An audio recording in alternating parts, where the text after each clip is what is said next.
on calculating out some really important Taylor series, so I guess Maclaurin series, just Taylor series centered at c is equal to 0. Let's do this for sine of x and cosine x. So first for sine of x. So we know that we're just going to have to, here is our definition. The thing we just have to do is calculate out lots of derivatives here and see if we can spot a pattern. So first for f of x is sine x. So the derivatives go cosine x, then minus sine x, then minus cosine x. Then the fourth derivative is back to sine x. And this pattern just keeps looping. So the fifth derivative is cosine x. The sixth derivative is minus sine x. The seventh derivative is minus cosine x. And the eighth derivative is back to sine x. And we just keep looping. Yep, that's a little bit off screen. Let me adjust that. Okay, so we don't care just about the functions, the derivatives themselves. We care about plugging in a particular value of c, which again for the Maclaurin series is going to be plugging in 0 here. And so f of 0 is sine of 0 is 0. F prime of 0 cosine 0 is 1. F double prime of 0 minus sine 0 is 0. Minus cosine of 0 is minus 1. And so we're going to just repeat this 0, 1, 0, minus 1. We're just going to repeat this pattern over and over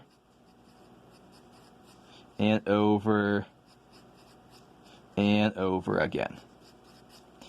Okay, so now we can write down formulas for our coefficients here. So what's going on? If, let's say that n is that we're looking for the odd coefficients.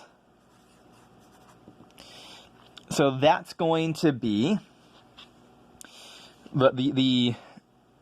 actually, you know what, before doing the odds, let me do the even derivatives. All of those are going to be 0. So, for example, so a sub 2n is just going to be 0 divided by n factorial is just going to be 0. So all of the coefficients of x raised to even powers in sine of x are going to be 0. For the odd coefficients, a sub 2n plus 1 is going to be minus 1 raised to some power divided by n factorial. And so this is going to be, we have to get the parity right here. When n is 1, we want this to be, when n is 0, 2 times 0 plus 1 is corresponding to the first derivative, and that's plus 1. 2 times 1 plus 1 is 3. That's corresponding to minus 1. So minus 1 to the n divided by n factorial. Oops, not n factorial. That should be 2n factorial. And that should be 2n plus 1 factorial. And so all of this together is going to give us, all of this together, I need a new piece of paper. How about a fun color? Green. This is going to give us sine of x is the sum from n is equal to 0 to infinity of, we only care about a sub 2n plus 1s.